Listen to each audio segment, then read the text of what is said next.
അപ്പോൾ മുറിഞ്ഞു പോകാത്ത കൺകുളിർമയിൽ ഒന്നാണ് ഒരു ഇബാദത്തിനോടുള്ള നമ്മുടെ ഇഷ്ടം. ഒരാൾക്ക് ഖുർആൻ ഓതാൻ ഇഷ്ടമുണ്ടാവുക എന്നുള്ളത് ഒരു കൺകുളിർമയാണ്. പക്ഷേ ഞാനും നിങ്ങളും ചിന്തിക്കുക, പരിശുദ്ധ ഖുർആൻ പാരായണം ചെയ്യുന്നതിനെ ഒരു കൺകുളിർമയായി കാണാൻ നമുക്ക് സാധിച്ചിട്ടുണ്ടോ? ഇല്ലാത്തതുകൊണ്ടാണ് നമ്മൾ പരിശുദ്ധ ഖുർആൻ്റെ കാര്യം ശ്രദ്ധിക്കാത്തത്. എന്തിനേറെ പറയണം, ഒരു യൂട്യൂബിലോ ഫേസ്ബുക്കിലോ മൊബൈൽ ഫോണിലോ നോക്കുന്നതിൻ്റെ ആ ഒരു ഇഷ്ടം പോലും ഖുർആൻ തുറന്നു നോക്കാൻ നമുക്കില്ലല്ലോ.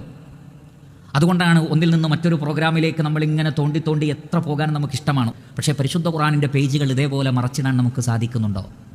ഹദീസിൻ്റെ കിതാബുകൾ മറച്ചു നോക്കാൻ സാധിക്കുന്നുണ്ടോ? പണ്ഡിതന്മാരുടെ ദർസുകൾ കേൾക്കാൻ സാധിക്കുന്നുണ്ടോ? അതേപോലെ നമസ്കാരത്തിൽ ദൈർഘ്യനേരം, ഒരുപാട് നേരം നമ്മൾ സോഷ്യൽ മീഡിയയിൽ ചിലവഴിക്കുന്നു. അത്രയും നേരം നമസ്കാരത്തിൽ ചിലവഴിക്കാൻ, അതിനുശേഷമുള്ള അദ്കാറുകൾ ചൊല്ലാൻ സാധിക്കുന്നുണ്ടോ? അതിൽ കൺകുളിർമ കണ്ടെത്താൻ സാധിക്കുന്നുണ്ടോ? ഇല്ല എന്നുള്ളതാണ് യാഥാർത്ഥ്യം.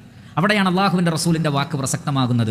വജുഇലത് ഖുർറത്തു ഐനി ഫിസ്സലാഹ്, എനിക്ക് നമസ്കാരത്തോളം റാഹത്ത് തോന്നുന്ന മറ്റൊരു രംഗമില്ല എന്നാണ്. അതുകൊണ്ടാണ് യാ ബിലാൽ അഖിമിസ്സലാ അരിഹ്നാ ബിഹാ, ഓ ബിലാൽ ഇഖാമത്ത് കൊടുക്ക്, സമാധാനം താ, സന്തോഷം താ, ആഹ്ലാദം താ, വേഗം ഇഖാമത്ത് കൊടുക്ക് എന്ന് നബി സല്ലല്ലാഹു അലൈഹി വസല്ലം പറയാറുണ്ടായിരുന്നു. അതുകൊണ്ട് പ്രിയപ്പെട്ടവരെ, നമ്മൾ റഹ്മാനായ റബ്ബിനോട് ഇതൊക്കെ ചോദിച്ചു വാങ്ങണം.